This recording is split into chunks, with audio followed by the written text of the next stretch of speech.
Million सालों पहले जहां आज कोई नमक है, यहाँ कभी ठाठे मारता हुआ समुंदर हुआ करता था।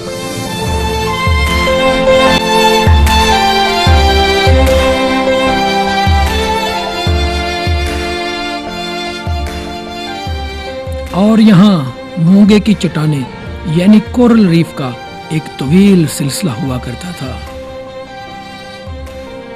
ये चट्टानें आबी मखलूक यानी मूंगे तश्कील देती और ज़ेरे आब पाए जाने वाले मखलूक की 25% से ज़्यादा मखलूक इन पर ही इन्हिसार करती है।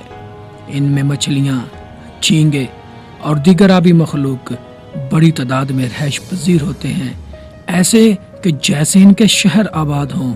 इन्हीं शहरों के आबाद होने की वजह से और इनके रहन सहन की वजह से इन कोरल रीफ में कैल्शियम कार्बोनेट की मिकदार ज़्यादा होती है और इन चट्टानों में एक किस्म की काई यानी ग्रीन एल्गी का गहरा तल्लक है, जिससे कोरल रीफ के दिलकश रंग उभरते हैं और कोरल रीफ हमें एक समुद्री बगीचा नजर आती है। और कैल्शियम कार्बोनेट और ग्रीन एल्गी की वजह से पानी से उभरता है एक खूबसूरत सब्जी माइल नीला रंग।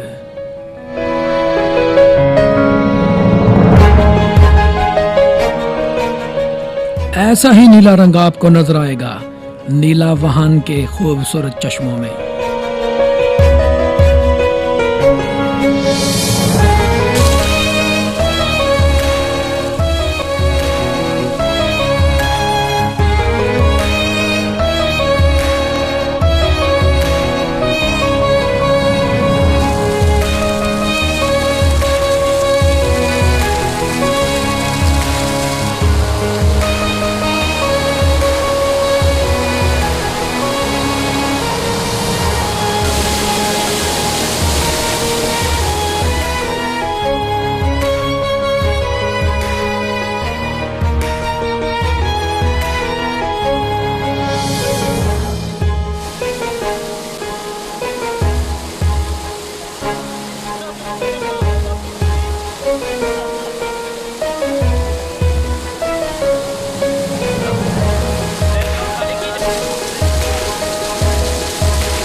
कोहे नमक पाकिस्तान की धरती का झूमर है और इस झूमर में जड़े हैं खूबसूरत नगीने। ऐसे ही नगीनों में एक खूबसूरत नगीना है नीलावहन। इतना दिलफरेब और भव्य है कि इलाके के लोगों की आंखों का तारा बना हुआ है और पूरे इलाके से लोग जोक दर जोक यहाँ एंजॉय करने के लिए आते हैं। यहाँ पर पाए जाने वाले फसल और पानी का नीला रंग इस चीज की दलील है कि यहाँ कभी गहरा समंदर हुआ करता था।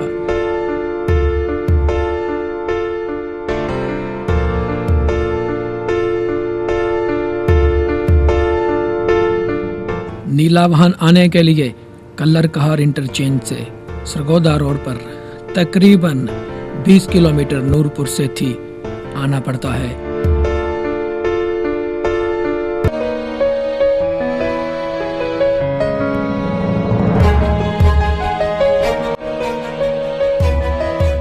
और जहां तकरीबन 1.5 किलोमीटर नीचे खाई में एक खूबसूरत और दिल फरेब दुनिया आबाद है।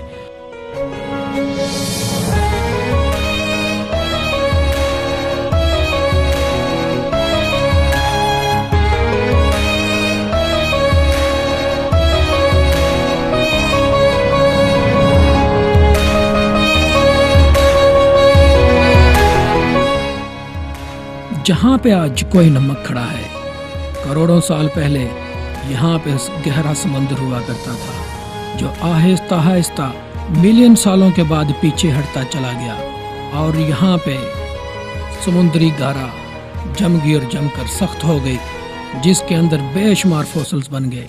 और फिर कुदरत ने एक बड़े हादसे के बाद यहाँ पे कोई नमक को खड़ा कर दिया। ये हादसा टाइटैनिक प्लेटों के टकराने के नतीजे में भी हुआ होगा, या यहाँ पे वसी और रीज़ आतिश फशां फटे होंगे। हर तरफ यहाँ पे खाक ही खाक फैल गई और फिर वो खाक जम के लाइमस्टोन की शक्ल अख्तियार कर गई और इन लाइमस्टोन्स में जम गए करोड़ों साल पुराने फॉसिल्स। मैं इस वक्त नीलावान के रास्ते पे मौजूद हूँ। इस पैदल ट्रैक से हम नीचे जाएंगे और यहाँ से तकरीबन 1.5 किलोमीटर नीचे नीलावान के जो चश्मे हैं वहाँ तक हम रसाई करेंगे।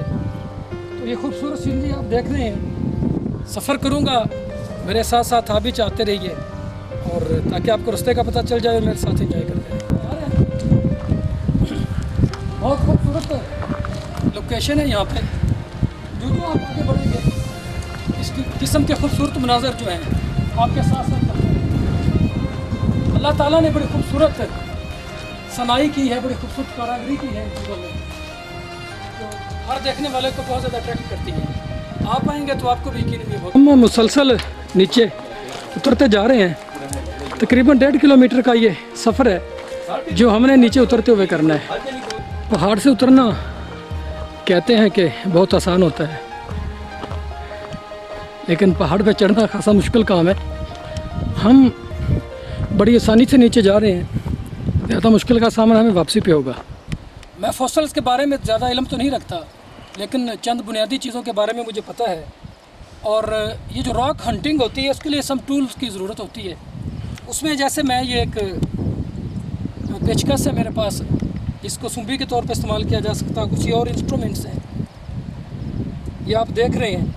अगर आप भी रॉक हंटिंग पे निकलें तो ये औज़ार ये रहती है साथ रखें, आपको मुख्तलिफ़ जगह पे फॉसिल्स को निकालने में तराशने में सहूलत रहेगी। हथौड़ी है, ब्रश है, तो इस किस्म की चीज़ें आप साथ लेकर ज़रूर निकलें। अब पता नहीं हमें कितना मौका मिलेगा वहाँ पे रॉक हंटिंग का। हम नीचे जा रहे हैं, जहाँ पे मुझे फॉसिल्स नज़र आए मैं पूरी कोशिश करूँगा कि जिस हद तक मुझे उनके बारे में इंफॉर्मेशन है आपको भी आगाह करूँ। दोस्तों, ये किसी चीज़ के फॉसिल्स आप देख रहे हैं पत्थर के दरमियान। इन टूल्स के ज़रिए इनको खोदा जाता है और यहाँ से निकाला जाता है। तो पूरा एक वर्क होता है, आप पूरा फॉसिल बाहर निकाल सकते हैं। तो जो मेरा गालिब गुमान है इसके बारे में, ये मुझे किसी दरख्त के फॉसिल्स लगते हैं, जैसे लकड़ी हो। यह जैसे क्या मुलाजा कर रहे हैं, ये ऐसा लग रहा है कि जैसे ये लकड़ी है और उसका फॉसिल्स बन गया है। कम से कम 1 करोड़ साल लगता है किसी चीज़ को भी पत्थर में तब्दील होने में। 1 करोड़ साल से ज़्यादा भी इन फॉसिल्स की उम्र हो सकती है।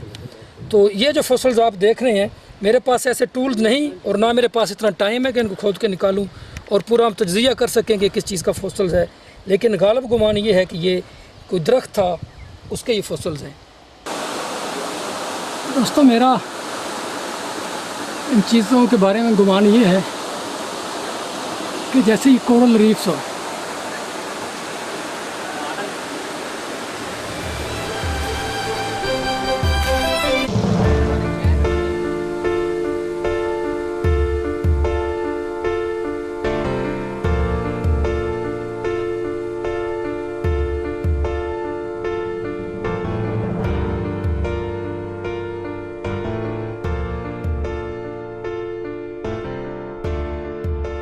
कि कोरल रीफ्स हैं, लेकिन जब मैंने इनको तोड़ के देखा तो ये अभी तक भूरे हैं,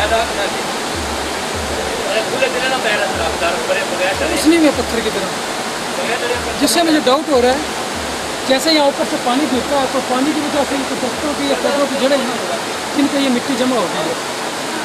लेकिन यहाँ पे कुछ पत्थर पड़े हुए हैं, मेरे पास जो टूल्स हैं, मेरा ख्याल है कि उनको मैं तोड़ के देखूँ तो हम पे हकीकत वाज़ेह हो जाएगी कि कोरल रीफ्स ही हैं या बाद में ये स्ट्रक्चर में डेवलप कर गए। यहाँ नीलावान के अंदर जगह जगह इस किस्म के स्ट्रक्चर जो है वो देखने को मिलते हैं। और यहाँ पे इंतहाई खूबसूरत परिंदे, वाइल्ड लाइफ है, पानी का शोर। और मैं दोस्तों इस सब्ज़ाज़ार में, सब्ज़ाज़ार को अनएक्सप्लोर्ड हेवन कहता हूँ। अभी हम मज़ीद साथ साथ चलते रहेंगे और मैं आपको कुछ और नई चीज़ें बताऊँगा। हमारे साथ रहिए। यहाँ पे जो करीब तरीन गाँव है वो नूरपुर है, जो आजकल आबाद है, और यहाँ पे सामने लाठी है और छोटे मोटे और गाँव हैं। तो सोचने की बात यह है कि जैसा कि आपने देखा खासा मुश्किल रास्ता है, और तकरीबन 1.5 किलोमीटर के लगभग बताते हैं कि ये रास्ता है जो हम नीचे खाई में उतर के आए हैं यहाँ पे। और यहाँ पे आटा पीसने के लिए 1.5 किलोमीटर से अपने सर पे कंधे पे लाद के लाना, या किसी जानवर पर गधे पे खच्चर पे लाद के नीचे लाना और फिर आटा पीस के ऊपर लेके जाना, मेरे ख्याल में ज़्यादा मुश्किल काम है। इसकी बजाय ये आसान था कि कोई शख्स अपने घर में बैठ के आटा पीस लेता हाथ वाली चक्की से। तो मैं इससे ज़्यादा ये लगाता हूँ कि यहाँ करीब में ही खंडरात ज़रूर हो गए। कुछ लोगों ने बताया है कि मुझे यहाँ नीचे कुछ और खंडरात भी हैं, लेकिन फिलहाल हमारी पहुँच में नहीं है खंडरात। मेरा ये ख्याल है कि इस पानी के स्रोते के साथ साथ ये जो चश्मा बह रहा है, लोग आबाद हो गए, वही यहाँ से आटा पीस के वापस ले जाते होंगे। और उम्र कितनी हो सकती है मैं कुछ नहीं कह सकता, लेकिन अगर हम चक्कियों की उम्र का अंदाज़ा लगाएं तो ज़्यादा से ज़्यादा 2 साल 100 साल। अगर कोई पुरानी आबादी भी हो तो मुमकिन है ये हज़ारों साल पुरानी आबादी भी हो सकती है। ऐसा एक और खंडर आगे भी मौजूद है। अब हम ऊपर से चक्कर करके अंदर जाएंगे तो मैं इस बात की तस्दीक आपके सामने करूँगा कि यहाँ पर वाकई चक्कियाँ चलती थी। तो हम अंदर चलते हैं दोस्तों, हम इसके अंदर जाते हैं और अंदर से जाके इसका जायज़ा लेते हैं। दोस्तों ये पट पड़े हुए हैं चक्की पे, जिन पे आटा पीसा जाता था, जिससे मैं ये गुमान करता हूँ कि ये जो बिल्डिंग आप देख रहे हैं ये हमारा खंडर है, ये आटा पीसने वाली चक्की थी। मेरे पास एक फीता है, हम इसकी नुमाइश करते हैं जितने। ये 27 इंच इसकी लेंथ बनी और मेरे ख्याल में 27 ही चौड़ा और लंबाई, चूँकि गोलाई में 27 पे ही इसका जो डायामीटर होगा। और ये दूसरी चक्की पड़ी हुई, सेंटर में ये सुराख है और ये 4 सुराख ये इसके ऊपर बने हुए हैं।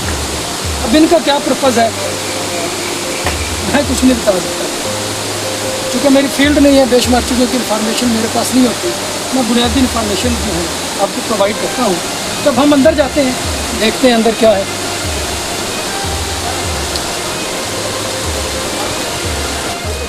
और इनकी चौड़ाई भी बहुत ज़्यादा, दूसरे की चौड़ाई कम थी। ये तकरीबन 10 इंच चौड़ा है इसकी जो मोटाई है। उसकी लंबाई मापते हैं, ये 28 इंच है इसकी। और ये मेरे ख्याल में दोनों मोटे और बड़े हैं। एक ये पड़ा है, ये सेंटर में सुराख है इसके, जो कि अब मिट्टी से भर चुका है। ऊपर से पानी बह के सुराख में, और सुराख से पानी बह के फिर नीचे जाता था। और इस जगह पे ये चक्कियाँ नस्ब थी कि नीचे कोई ऐसी चीज़ थी जो उनको घुमाती थी। ये तो बस एक हाथ चौड़ा है, क्या हो सकता है।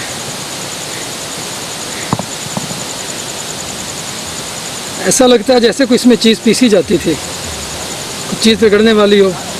ये चक्की के अंदर किसी टूल के तौर पे इस्तेमाल होता होगा ये। दोस्तों ये एक और बिल्डिंग के खंडर है, और यहाँ पे जो वे नज़र आ रहा है पानी का, वो ये गार नज़र आ रहा है। इस गार में ऊपर से देखें पत्थरों से इसके रास्ते को बंद किया गया है। ऊपर तक ये इंसानी हाथ से लगे हुए पत्थर है। इन पत्थरों के पीछे से पानी आता होगा और यहाँ गिरता होगा। यहाँ से पत्थर प्रेशर के साथ यहाँ, और फिर यहाँ से गुजरता हुआ पानी बाहर चला जाता होगा। खूबसूरत जगह है। ये पुराने दरख्तों के साथ लटकती हुई इनकी जड़ें बहुत खूबसूरत है।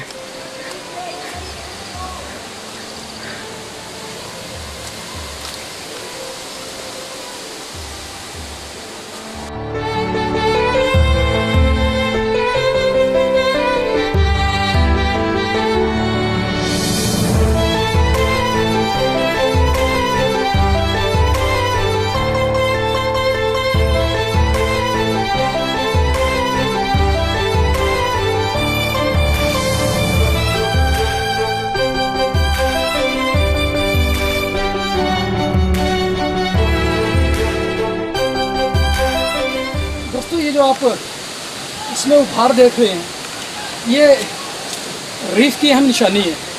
पहले मुझे वहाँ पे डाउट हुआ था कि शायद ये अभी पानी के आने से मिट्टी इकट्ठी होगी, लेकिन अभी मैंने इसको चेक किया, ये 100% फॉसल्स बन चुके हैं। अभी मिट्टी या भुरभुरापन नहीं है, इस पर ये हार्ड हो चुके हैं। और ये किसी दौर में समुद्र का हिस्सा था ये इलाका। जितना भी कोई नमक है, ये भी कोई नमक का हिस्सा है। तो कोई नमक के अंदर जो नमक की कानें हैं, वो भी इस चीज़ की दलील है कि ये कभी कोई नमक समुद्र का हिस्सा था। सबसे पहले अल-बैरूनी ने कहा था कि कोई नमक समुद्र का हिस्सा था। यहाँ पे वेल मछली और बहुत बड़े जानवर जैसे डायनासोर और हाथी वगैरह के फॉसिल्स मिल चुके हैं। यहाँ से करीबी कलर कार में म्यूज़ियम में भी पड़े हैं। और इंशाल्लाह ज़िंदगी ने साथ दिया तो मैं आपको ऐसी जगहों पे लेके जाऊँगा जहाँ पे बेशुमार बड़े बड़े फॉसिल्स हैं और आप यकीनन उससे इंस्पायर होंगे। रॉक हंटिंग करना, फॉसिल चेक करना, फॉसिल इकट्ठे करना, बेशुमार हॉबीज़ की तरह ये भी एक खूबसूरत हॉबी है। तो मैं अपने तमाम दोस्तों को दावत देता हूँ जिनको फॉसिल्स का शौक़ हो, जिनको कुदरती नज़ारे देखने का शौक़ हो, जिनको सब्ज़ा ग्रीनरी और खूबसूरत लोकेशन देखने का शौक़ हो, तो वो नीला वान को कभी भी मिस न करें। नीला वान का मतलब है नाली। पंजाबी में वाहनी नाली को कहते हैं और वाहन से बड़ा नाला है। इसका पानी का रंग चूँकि नीला है, फिरोजी है बिल्कुल, इसलिए इसको नीला वाहन का नाम दिया गया है। तो आप भी ज़रूर आइएगा और इस खूबसूरत जगह से ज़रूर इंस्पायर होगा।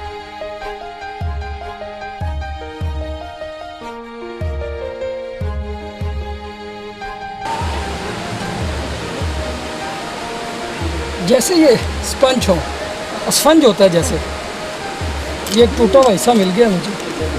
आप इन सुराखों पे गौर करें तो ये अभी पत्थर बन चुका है। हाँ।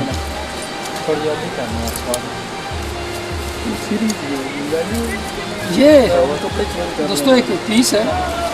अगर हम इन रिंग्स पे गौर करें तो ऐसा लगता है कि जैसे किसी लकड़ी के रिंग्स हो, लेकिन ये जो हिस्सा है देखें जैसे कोई हड्डी हो, सर हो किसी चीज़ का, और ये आगे से हिस्सा टूट गया है, या जैसे किसी के टखने की, किसी बड़े जानवर के टखने का हिस्सा हुई है। और ये बिल्कुल इस वक्त हार्ड है, ये पत्थर नहीं है। बाकी फाइनल बात तो आपको माहिरीन ही बता सकते हैं।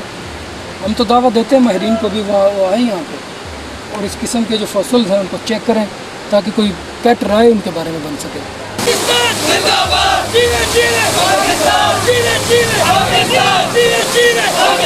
पाकिस्तान